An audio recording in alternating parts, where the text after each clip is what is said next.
할렐루야. 여러 가지로 어려운 상황이지만 우리 교회들이 다시 일어나고 회복돼야 될 줄 믿습니다. 오늘은 교회 창립 감사 주일인데요.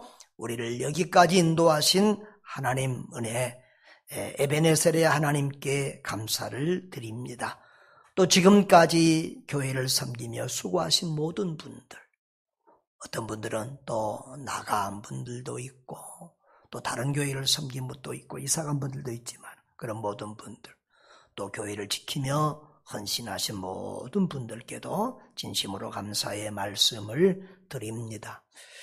우리 선교사님들 만나서 얘기해 보니까 선교사님들도 15년, 20년 이상 이렇게 근속하면 감사 패도 드리고 선물도 한다고 그러는 내년부터는 우리도 조금 생각을 해보면 좋겠습니다.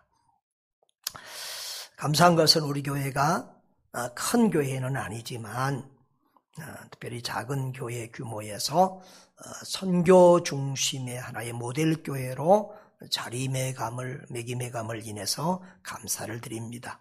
교단에서도 또 교계에서 요즘은 자꾸 TV 방송이나 이런 데서도 우리 교회를 뉴스에 내겠다고 이렇게 요청이 오고 있습니다. 자랑할 것은 없는데 혹여나 다른 교회에 좀 도전이 되고 다른 교회들도 이런 또 일들이 일어나기를 위해서 또 그렇게 보여지는 것도 괜찮겠다 싶은 마음도 있습니다. 특히 우리 선교사님들을 케어하고 섬기는 일에 또 우리 교회가 다른 교회에 많은 도전이 되는 것 같습니다. 올해는 우리 모든 한국교회가 큰 어려움이 있는 해였습니다. 코로나로 인하여 예배를 드리지 못하는 상황이 오고 모든 일을 스톱할 수밖에 없는 위기 상황이 왔습니다. 또 방역본부나 사회나 여론에서 큰 압력을 주어서 참 예배 드리는 것이 너무도 힘겨운 시간들입니다. 예배를 쉬고 교회 일을 멈추는 것이 이웃사랑이고 정의이고 선한 행위로 인식되는 그런 상황을 우리가 지나고 있습니다. 저는 평소에 늘 믿음 안에서 이웃을 사랑하는 것이 하나님을 사랑하는 것이다. 한번 읽어봅시다. 믿음 안에서 이웃을 사랑하는 것이 하나님을 사랑하는 것이다. 이런 성경적인 가치관을 가지고 있는데 정말 우리가 예배드리는 것이 이웃사랑에 반하는 것인가? 참 그런 많은 고민을 하는 그런 시간들도 있었습니다. 그러나 말씀과 기도를 통해서 또 분별력을 가지고 신앙과 마음을 다잡고 여기까지 달려왔습니다. 여러분, 성경에 나타난 건강한 교회들은 어려운 상황에서 어떻게 대처했던가? 그리고 성경에 나타난 우리의 신앙의 아름다운 선배들은 이런 어려움이 당했을 때 어떻게 하였던가를 오늘 살펴보면서 우리 교회가 더욱더 건강한 교회로 세워져 가는데 또 도전을 받을 수 있기를 바랍니다. 먼저 우리 바울 사도의 옥중 생활에서 우리가 배워야 할 모범을 봅니다.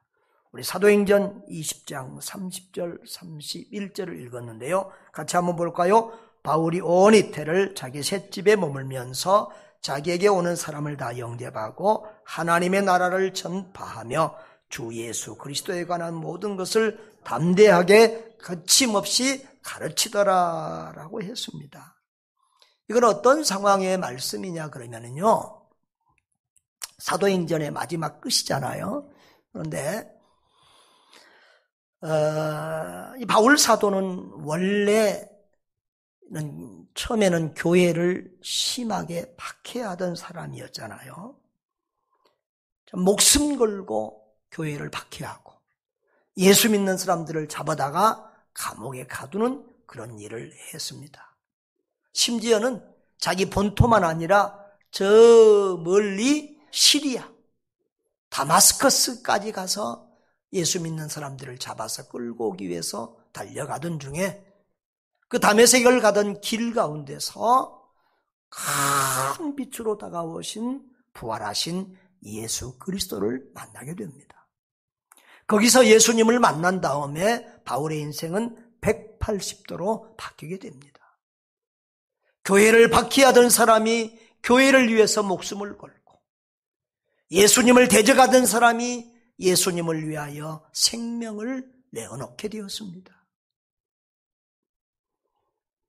예수를 증거하지 못하게 하기 위하여 돌을 던지던 사람이 예수 그리스도를 증거하는 일에서 돌을 맞고 감옥에 갇히는 그런 일을 당하는 사람이 되었습니다. 그러다가 바울은 결국 로마의 감옥에까지 끌려가게 됐고요. 그 감옥에서 2년 동안 재판을 기다리면서 지금 이제 연금 상태의 감옥입니다. 간수들에게 또 이렇게 보호를 받고 간수들이 딱 옆에 붙어서 지키면서 집 밖에를 못 나게 합니다. 그러나 또 밖에 있는 다른 아는 사람들을 초청해서 복음을 전할 수 있는 기회도 주어졌습니다. 그랬을 때 바울은 아침부터 저녁까지, 23절에 보면은 아침부터 저녁까지 강론했다고 그랬습니다. 아침부터 저녁까지 온 힘을 다하여 구약 성경을 가르치고 또 구약 성경에서 증거한 그 메시아, 그 그리스도가 바로 이 예수다라고 하는 말로 이렇게 그들에게 강력하게 권하며 예수 그리스도와 복음을 전파하였던 것입니다.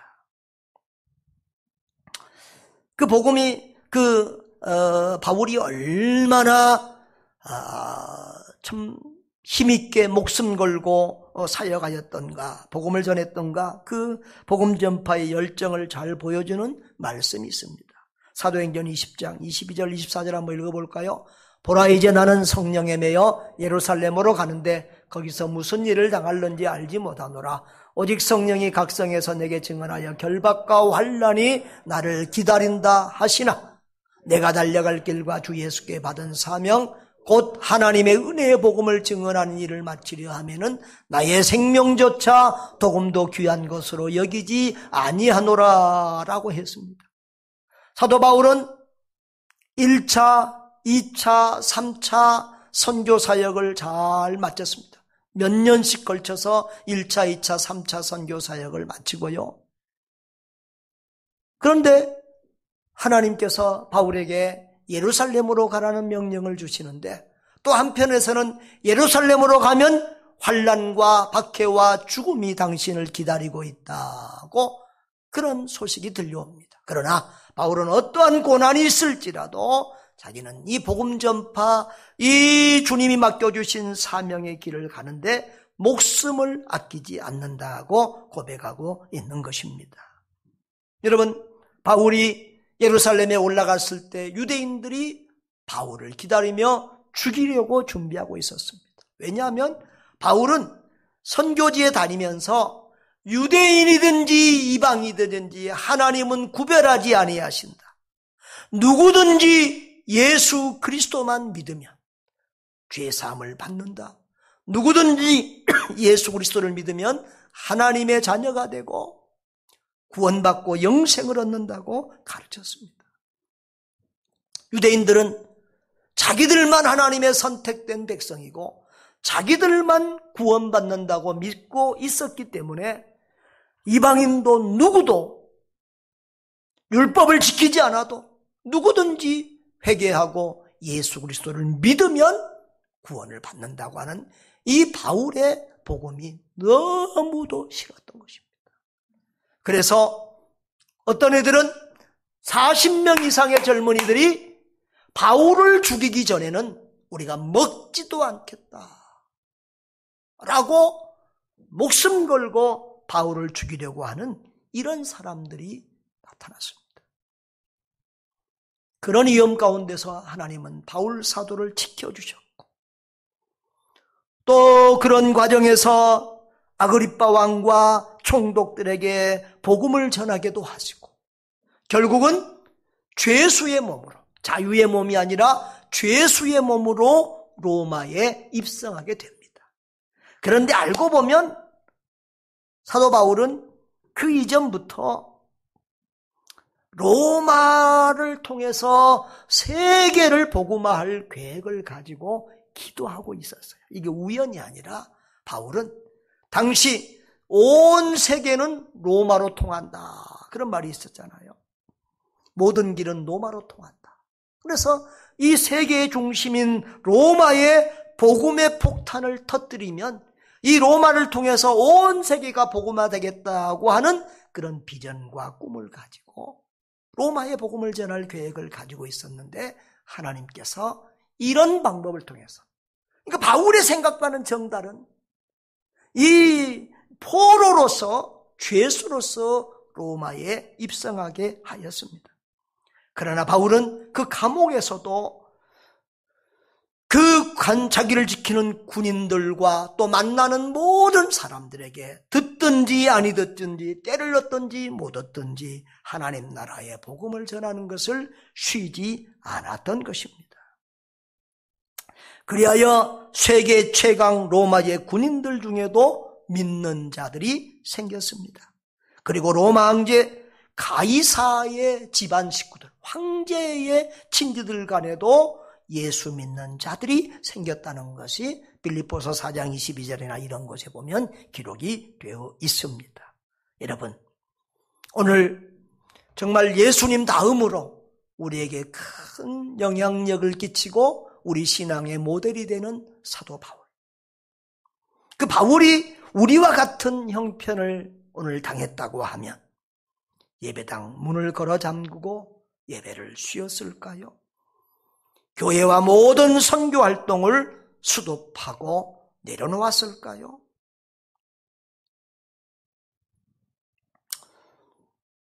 그 다음에 우리가 끝마무리가 없는 사도행전의 기록을 우리가 살펴보면서 교훈을 받기를 원합니다. 여러분, 사도행전 28장 30절 31절을 다시 한번 읽어보면 바울이 온 이태를 자기 셋집에 머물면서 자기에게 오는 사람을 다 영접하고 하나님의 나라를 전파하며 주 예수 그리스도에 관한 모든 것을 담대하게 거침없이 가르치더라라고 했습니다. 여러분, 다른 성경을 보면 끝마무리가 있습니다. 인사가 있습니다. 축복의 말이 있습니다. 그런데 이 바울 서신, 이 사도행전은 그게 없어요. 로마서 마지막 절도 보세요. 지혜로우신 하나님께 예수 그리스도로 말미암아 영광이 세세 무궁하도록 있을지어다. 아멘. 또 고린도전서 제일 마지막도 보세요. 주 예수 그리스도의 은혜가 너희와 함께하고 나의 사랑이 그리스도 예수 안에서 너희 무리와 함께 할지어다. 이렇게 다 마무리 인사가 있고 축복이 있어요. 그런데 사도행전은 갑자기 쓰다가 만 글처럼 이렇게 뚝 끝나고 있다는 겁니다. 그런데 이것은 실수가 아니고 성령 하나님께서, 성경의 원저자이신 성령 하나님께서 의도적으로 성경을 이렇게 기록하고 있다는 거예요. 왜? 이 땅끝까지의 복음 전파 운동은 바울에게서 끝나는 것이 아니기 때문에 그랬습니다. 우리 사도행전 1장 8절 한번 볼까요? 오직 성령이 너희에게 임하시면 너희가 권능을 받고 예루살렘과 온 유대와 사마리아 땅끝까지 이르러 내 증인이 되리라 하시니라. 여러분, 이 땅끝까지의 복음을 전하는 이 일은 우리 주님이 오실 때까지 계속되어야 하는 일인 줄 믿습니다. 그렇기 때문에 바울 사도가 아무리 위대하고 아무리 일을 열심히 해도 바울 사도에게서 이 일이 끝날 수 없는 것입니다. 바울 사도를 이어서 그 후대의 신앙인들에게, 그리스도인들에게 목숨같이 중요한 사명으로 이것이 계속 우리에게 남겨져 있는 것입니다.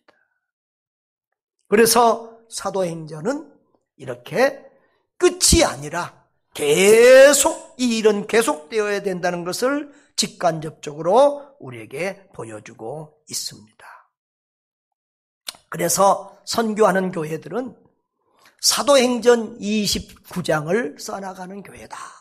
이렇게 닉네임을 붙이기도 합니다. 사도행전이 몇 장까지 있어요?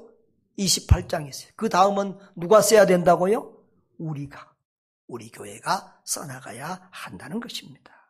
우리 교회도 사도행전 29장을 아름답게 기록해가는 그런 교회 될 수 있기를 주의 이름으로 축복합니다. 그 다음에 건강한 교회는 어떤 상황에서도 하나님 나라의 운동을 계속하는 것을 볼 수 있습니다. 바울은 그 혹독한 로마의 감옥에서도 쉬지 않고 복음을 전하고 있습니다. 초대교회들은 하나도 박해 없는 교회가 없었습니다. 성경에 기록된 모든 교회들은 박해 가운데서 예배드렸고, 박해 가운데서 복음을 전했고, 박해 가운데서 하나님 나라 확장에 헌신하였습니다. 여러분, 이 사도들과 이 선교사 바울이 겪었던 그런 박해와 환난은 지금 우리가 당하는 이것하고는 비교도 할 수 없습니다.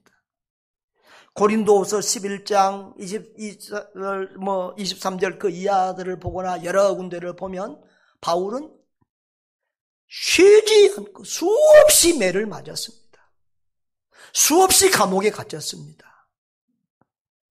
자주 굶주리고 헐벗었습니다. 죽음의 고비를 수도 없이 넘겼고 때로는 죽은 줄 알고 가져다 버리는 그런 경우까지도 당하였습니다. 그러나 바울 사도는 결코 복음 전도를, 선교를 쉬지 않았습니다. 할렐루야. 결국 사도 바울, 결국 사도 베드로 다 이 로마에서 순교를 당합니다.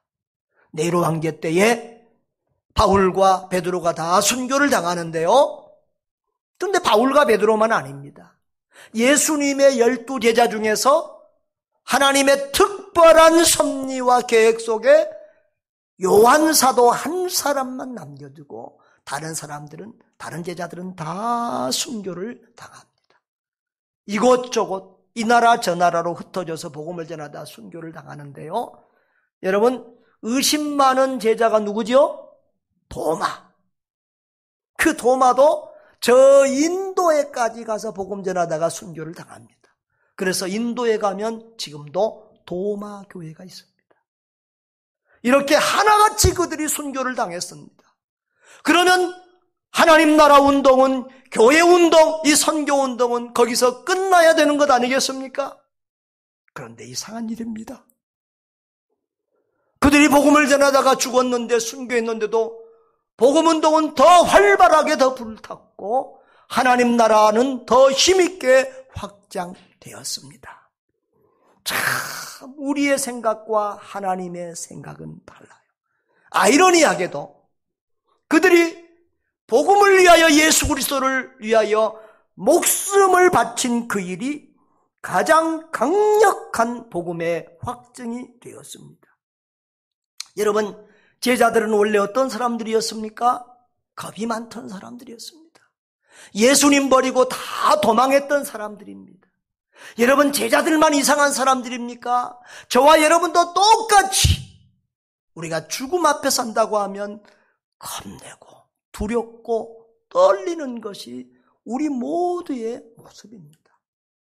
그런 제자들이 어떻게 이렇게 담대하게 죽기까지 예수 그리스도를 부인하지 않고 복음 전파를 쉬지 않고 어떻게 이렇게 목숨까지 걸면서 예수 그리스도를 증거할 수 있었는가? 이것은 확실하게도 예수님이 죽은 자 가운데서 부활하셨기 때문이다. 할렐루야. 그들이 목숨 건 예배, 목숨 건 교회 사랑, 목숨 건 복음 전파를 했던 이유는 그들이 믿는 예수, 그들이 전하는 복음이 진짜였기 때문이라는 것입니다. 할렐루야. 그것을 강하게 증거하는 거예요. 여러분, 우리가 이 코로나 상황에서 불신자들은 사실 우리를 비난하고 우리를 조롱하는 것 같지만 우리 각 사람을 보고 우리 교회를 보고 있습니다. 어떤 상황에서도 목숨 걸고 예배하는 성도, 어떤 상황에서도 목숨 걸고 예배하고 복음을 전하는 그런 교회를 볼 때 불신자들은 저거 진짜 백이구나. 저 사람은 종교인이 아니라 진짜 그리스도인이구나. 라고 하는 것을 인정하기도 합니다. 사랑하는 여러분,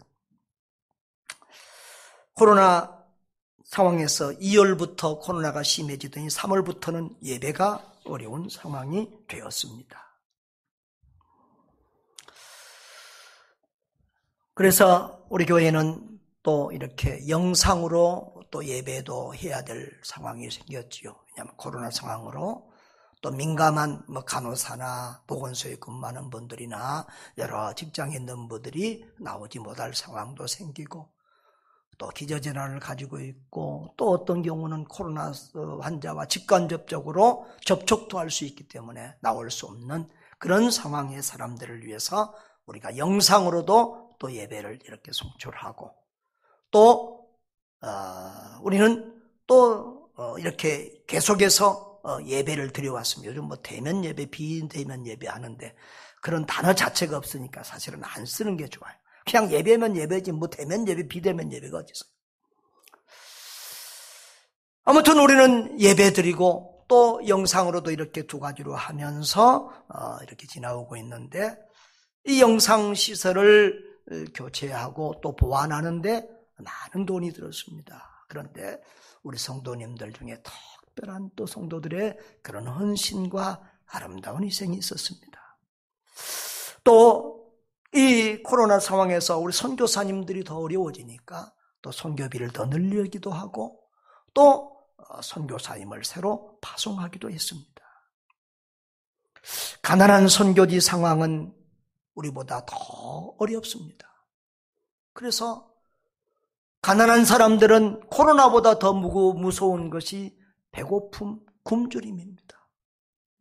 그들에게 또 이렇게 구제비를 보내고 선교비를 보내면서 그들을 또 이 기아에서 또 도울 수 있는 그런 일들도 했습니다. 선교지 교역자들이 사례를 못 받는 것이 안타까워서 또 사례비를 보내기도 했고요. 코로나에 걸린 선교지 성도들이 약도 못 사 먹는다는 소식에 또 약값을 보내기도 하고, 아픈 선교사님들을 위해서 또 치료비를 보내기도 하고, 월세를 못 내는 또 개척교회 또 월세 지원을 하기도 하고, 아무튼 이렇게 계속해서 쉬지 않고 우리가 일을 할 수 있게 되었습니다. 우리 교회는 선교하다가 일이 되는 경우가 참 많은데요.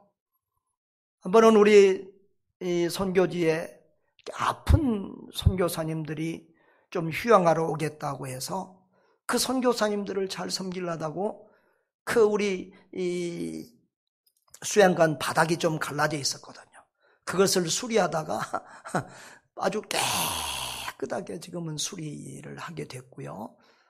또 침대나 이런 것들도 불편함이 없이 또 보완을 하게 되었습니다. 그래서 지금은 이 수양관에 가신 분들이 옛날에 갈 때하고 지금 갈 때하고는 완전히 다르고 호텔 됐다고, 또 이렇게 우리 선교사님들을 섬긴다고 열심히 또 봉사하는 분들도 있어가지고 얼마나 잘해놨는지 모릅니다. 또 우리 선교사님들이 이 코로나 상황이 되니까 교회에 예배 가기가 너무 어려운 거예요. 여러분, 교회마다 신천지 출입금지 시켜놨어요. 낯선 사람이 오면은 들여보내지를 않는 거예요. 또 20명씩 예배할 수 있는 상황이 되니까 예배 자리 한 자리가 금자리예요. 우리 성도 집어넣어야 되는데 모르는 사람들이 오면 받아줄 수가 없는 상황이 되지요. 그래서 가까운 동네 교회 예배 드리러 갔다가 거절당하기도 하는 이런 일들이 생겼습니다. 그래서 우리 교회는 또 예배를 하나 더 만들어서 오후 4시에 우리 선교사님들끼리 또 모여서 예배 드리고 또 식사를 대접하기도 하고 그런 일을 했습니다. 사실 광고를 과하게 하지 않았어요. 왜냐하면 우리 성도들이 자꾸 나 예배 만들면 겁내하니까. 그러나 또 그러면서 우리가 또 시간을 지내왔고요. 또 이 코로나 상황에서 선교사님들이 지금 한국 선교 역사에 가장 많이 들어와 있어요. 뭐 치료나 무슨 일이 있어서 코로나 때문에 일부러 피해 나온 건 아닌데 치료나 비자 문제나 뭐 일이 있어서 나오면 못 나가니까 그런 상황이 되어진 겁니다. 그래서 정말 선교사님들에 대한 위로와 격려가 필요해요. 10교회 중에서 9교회는 교회가 어려워지고 재정이 어려워지면 선교비부터 제일 먼저 자릅니다. 그런 상황이기 때문에 또 우리 선교사님들이 어디 가서 예배 드릴 수 없고 선교 보고도 할 수 없는 이런 상황에서 들어갈 수도 없는 상황, 또 성도들을 볼 때마다 각 선교사님들은 눌리는 마음이 있어요. 왜 안 들어갈까? 왜 언제 들어가서 또 이렇게 물어보면 더 힘들어집니다. 그런 우리 선교사님들에게 정말 위로와 또 격려가 필요한데 이 리트릿이 바로 그런 쉼, 위로, 격려, 치유라는 의미가 있거든요. 이 리트릿이 가장 필요할 때에 우리 해마다 하는 그 초교파 큰 리트릿도 없어지고 또 목복 행복 아카데미를 통해서 우리가 또 그 세미나를 들으면 행복해지거든요. 그리고 그 다음에 또 우리가 구경시켜드리고 접대하는 선교사님들 접대하는 그런 일들을 했는데 올해는 그것도 없어지고 아무것도 할 수 없는 상황에서 하나님 앞에 기도했더니 하나님께서 지혜를 주셨습니다. 대규모로 모일 수 없을 때 선교중앙 청도로 수양관이야말로 이때를 위해서 준비한 거다. 방이 6개 있거든요. 5가정 초청하고 이제 우리가 한 방 쓰면 되는데 그렇게 5가정씩 초청을 하면 몇 번 하면 우리 크게 리트릿한 것에 거의 버금가는 그런 선교사님들을 섬길 수가 있더라고요. 그래서 몇 번에 걸쳐서 이렇게 선교사님들을 섬기는데 또 숙박비가 안 들어가니까 많이 또 전략되고 이렇게 합니다. 할렐루야. 그래서 우리는 쉬지 않고 부족하지만 예배를 드려왔고 또 쉬지 않고 주의 일들을 해왔습니다. 우리 바울 사도나 우리 신앙의 선배들의 목숨 건 위대한 신앙과 그들의 헌신에는 미치지 못하고 부끄럽지만 그래도 쉬지 않고 이만큼이라도 예배를 지키고 이만큼이라도 주의 일을 할 수 있었음에 감사한 생각이 듭니다. 그래서 이 창립주일을 맞이하면서 우리를 돌아보면서 주님 앞에 감사하고 또 헌신하고 수고해 주신 우리 성도님들께도 진심으로 감사한 마음이 들었습니다. 여러분 매주마다 재정을 비우면 채워주시는 하나님의 은혜와 기적을 올해는 더 많이 체험했던 것 같습니다. 우리 교단에 선우협이라고 선교사 후원교회 협의회가 있습니다. 그 모임을 가면 선교하는 교회 목사님들을 다 만나게 되는데요. 그중에서 이렇게 저처럼 선교사로 일하다가 한국에 와서 목회하는 그런 목사님들이 있어요. 이 필리핀에서 선교하다 한국에 와서 좀 상당히 큰 교회를 맡아서 하는 목사님이 있는데 그 목사님 저한테 그래요. 우리 교회는 지금 뭐 코로나로 예배 나오는 사람도 얼마 없고 헌금도 좀 줄어들었지만 걱정하지 않습니다. 그래요. 왜 그래요? 그랬더니 자기 교회는 선교비가 1억 정도 비축돼 있어서 상당 기간 할 수 있다는 거예요. 그래서 제가 우리 교회는 아무것도 없어요. 그래서 매주마다 다 보내면 매주마다 하나님이 채워주셔요. 그런데 그 부자 교회에 돈이 남아있는, 저는 교회에 돈이 많이 남아있는 교회를 좀 이해를 못해요. 전에 제가 좋아하던 어떤 존경하는 목사님이 있었는데 교회에 49억이 남아있다는 말 듣고 그 다음부터는 그 목사님에 대한 존경이 사라지더라고요. 일해야 될 것이 얼마나 많은데.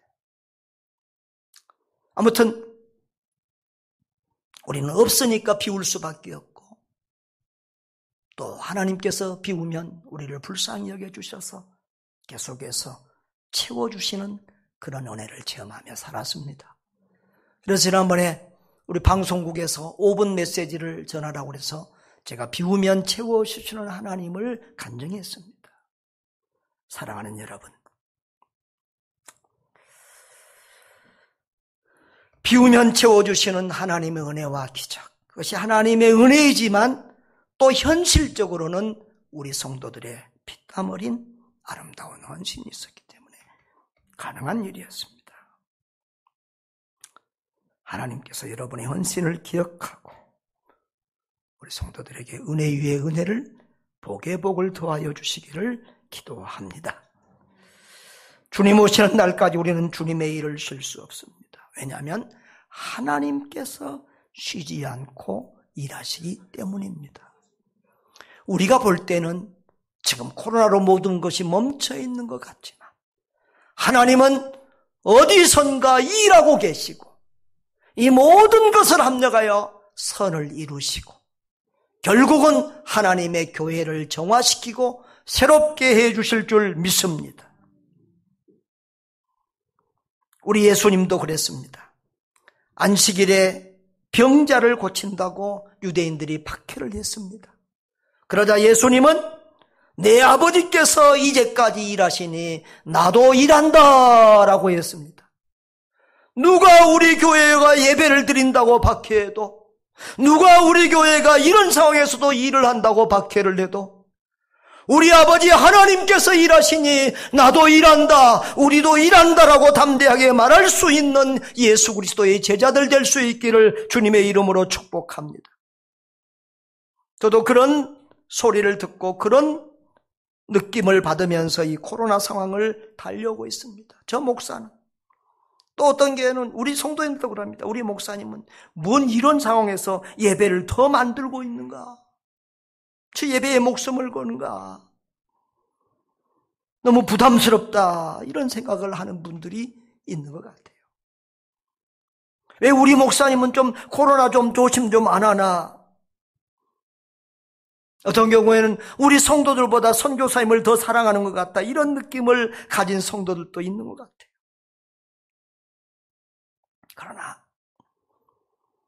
말씀과 기도 속에서 우리 주님 걸어가신 길, 우리 신앙의 선배 사도들이 걸어가신 그 십자가의 길, 고난의 길을 묵상하면 하나님의 일을, 예배를 쉴 수가 없었습니다.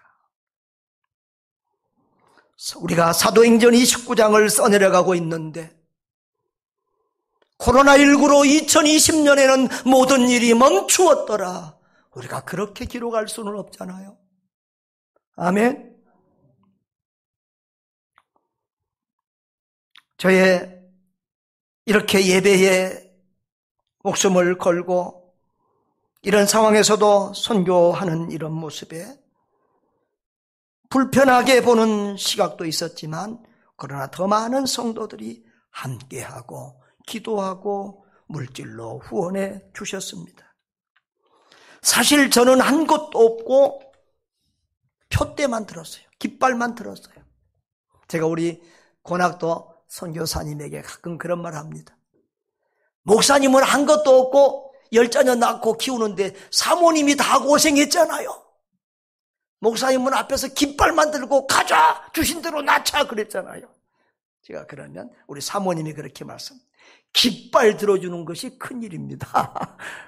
그런데요, 사실은 저는 깃발만 들었고 헌신과 수고는 여러분이 다 하셨습니다. 선교하다 보면, 우리 선교사님들 섬기다 보면 우리 선교사님들이 얼마나 좋아하는지 몰라요.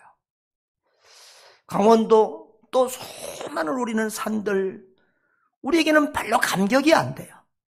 그런데 우리 선교사님들은 그 산을 보면서, 그 바다를 보면서, 또 수십 년 만에 동해안을 와보면서 얼마나 감사하고 감격하는지. 저는 그 선교사님들을 섬기면서 좋은 곳도 보고 맛있는 것도 먹으면서 늘 우리 성도들에게 미안한 마음이 있어요. 그리고 제가 우리 선교사님들에게 많은 칭찬과 격려를 받고 또 우리 선교사님들이 저와 우리 교회를 위해서 많이 기도해 주세요. 그때마다 제가 참 내가 받을 영광이 아닌데 우리 성도들이 받아야 될 격려고 칭찬인데 내가 받는다는 것이 참 부끄러울 때가 있습니다. 여러분, 그러나 주님 앞에 서는 날에 주께서 여러분들을 기억해 주시고 칭찬하시고 복 주실 줄 믿습니다. 사랑하는 여러분, 우리가 생각할 때는 이 코로나19가 정말 가장 위험하고 가장 무섭고 가장 특별한 것 같지만 역사 속에서는 그보다 훨씬 더 무섭고 두려운 세계적인 전염병이 많았습니다. 여러분, 옛날에는 위생 상태도 더 더러웠잖아요. 약도 없었고 또 이런 의료시설도 열악했잖아요. 그러니까 전염병이 돌면 수많은 사람들이 부지기수로 죽어갔습니다. 심지어는 중세에는 유럽 인구의 3분의 1이 이 패스트 전염병에 죽을 정도로 이런 전염병은 늘상 역사 속에서 있어 왔습니다. 그런데 그럴 때마다 우리 신앙의 선진들이 예배당 문을 닫았습니까? 예배를 포기했습니까? 하나님 나라 운동을 포기했습니까? 그렇지 않았습니다. 그들은 목숨 걸고 예배드렸고 목숨 걸고 복음을 전했습니다.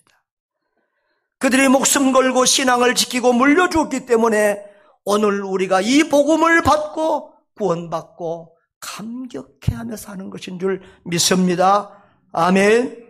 사랑하는 성도 여러분, 우리는 어떤 경우에도 쉬지 않고 예배하고 쉬지 않고 주의 일을 감당하는 성도들이 되어야 되겠습니다. 사도행전 29장을 아름답게 써내려가는 우리 교회가 될 수 있기를 바랍니다. 며칠 전에 어떤 책을 읽다가 감동받은 글귀가 있습니다. 축복을 다 같이 한번 읽어볼까요? 축복을 계속하여 체험하는 방법은 사명을 계속 감당하는 데 있다. 최선의 방해가 최선의 공격이라는 말이 있듯이 주를 위해 사는 것이 나를 가장 복되게 하는 방법이다. 아멘. 축복을 체험하는 방법은 사명을 계속 감당하는 데 있어요. 공격이 최대의 방해예요. 그래서 우리가 정말 힘을 다해서 주의 일을 할 때 우리가 비우면 채워주시고 우리 삶 속에서 함께 하시고 역사하시는 우리 하나님을 계속해서 체험할 수 있게 될 줄 믿습니다. 저는 선교하면서 주의 일하면서 우리 교회는 잘 될 수밖에 없겠다 그런 생각을 할 때가 많습니다. 왜냐하면 하나님이 가장 기뻐하는 일이 선교거든요. 제가 처음에는 조금 무모한 열정으로 선교했는데요. 이 선교를 하면서 제가 깊이 깨닫고 감동한 게 있습니다. 우리 주님이 얼마나 선교를 좋아하시는지 그것을 피부적으로 느끼고 체험한 적이 한두 번이 아닙니다. 그래서 주님이 가장 기뻐하는 이 선교하는 교회는 복을 받을 수밖에 없다. 그런 생각이 들고요. 또 우리 선교사님들이 선교지에서 또 우리 교회의 섬김을 받으면서 얼마나 시간마다 간절히 기도하는지요.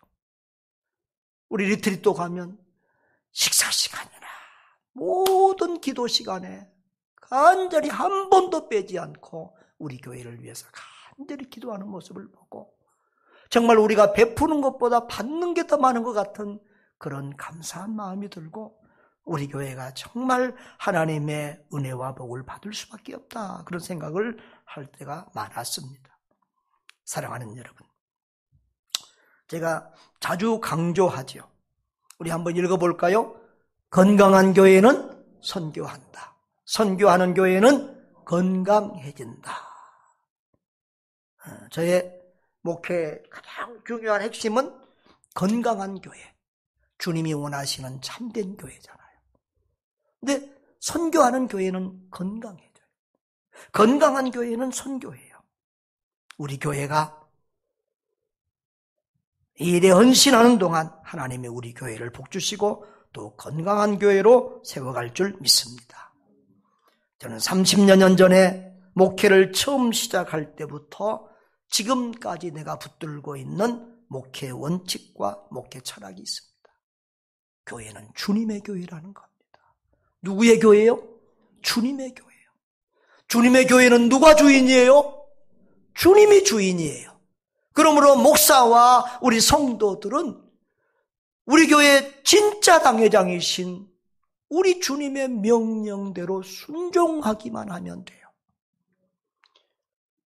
교회의 주인이신 주님이 기뻐하시는 일만 하면 돼요. 그러면 주님께서 당신의 교회를 책임지시는 줄 믿습니다. 우리가 순종만 하면 주님의 교회는 주님이 목회하시고, 우리가 순종하면 주님의 선교, 주님이 책임지시는 줄 믿습니다. 할렐루야. 여러분, 저는 앞으로도 이 원칙을 붙들고 갈 겁니다. 저와 여러분이 변질되지 않고 교회의 주인이신 우리 주님, 선교회의 총재이신 우리 주님 바라보면서 감사한 마음으로 순종하며 최선을 다할 수 있기를 바랍니다. 주의 선한 일에 충성하고 헌신하신 여러분의 가정과 기업 위에, 자손들 위에, 자자손손 영원토록 은혜 위에 은혜, 복에 복이 더하기를 주님의 이름으로 축복합니다. 아멘. 우리 다 같이 동성으로 기도하겠습니다. 존귀하신 아버지 하나님, 주의